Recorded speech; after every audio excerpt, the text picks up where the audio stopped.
দেখো বন্ধুরা, আজকে তোমাদের একটা জিনিস দেখাবো, সাপ কীভাবে ধরে। এই ভাইটা আসছিল একটা সাপ ধরতে। সাপটি একটা গাড্ডার মধ্যে পড়ে গেছিলো, তো সে উঠতে পারছিল না। তখন দেখতে পায় ওখানে আশেপাশের লোকরা, তারপরে এই ভাইটাকে ডাকে। তো আমি দেখাবো তোমাকে যে ভাইটা সাপটা কি সুন্দর ধরে। না সাপটাকে কোনো ব্যথা লাগলো, না কোনো ডিস্টার্ব করলো, না সাপটা কাউকে কোনো ক্ষতি করার চেষ্টা করলো। খুব সুন্দরভাবে, সুন্দর পদ্ধতিতে সাপটা ভেতরে ঢুকে গেল। দেখতে পাবে কী সুন্দর সাপটা ঢোকানোর সিস্টেম।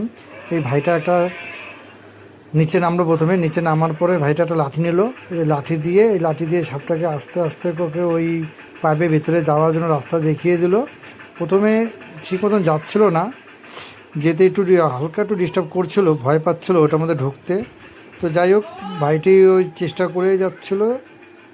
চেষ্টা করতে করতে যাই হোক অনেকক্ষণ করার পরে অবশেষে সফলতা পেলো। চেষ্টা করে দেখো আরামসে চলে যাবে, সফলতা করে পেয়ে যাচ্ছে।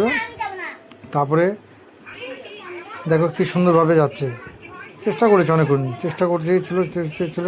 এই যে এবার দেখো সে একটা সফলতা পেয়ে গেলো। আরামে ও জায়গা বুঝতে পারলো যে এই আমাকে কিছু করবে না, এ ভালোর জন্য আসছে। তাই ও দেখো কী সুন্দর ঢুকে পড়লো, আরামে পাইপের মধ্যে ঢুকে গেল কী সুন্দর করে।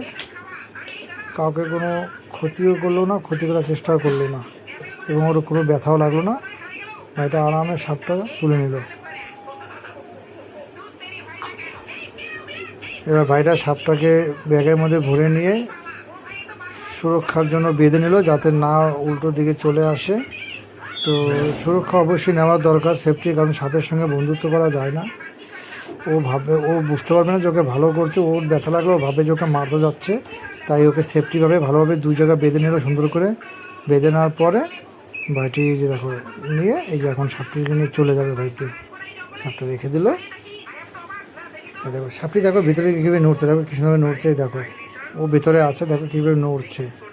তো খুব সুন্দর লাগলো। তোমাদের যদি ভালো লেগে থাকে তো একটুখানি একটা শেয়ার ও লাইক কমেন্ট করে যাবে। ধন্যবাদ।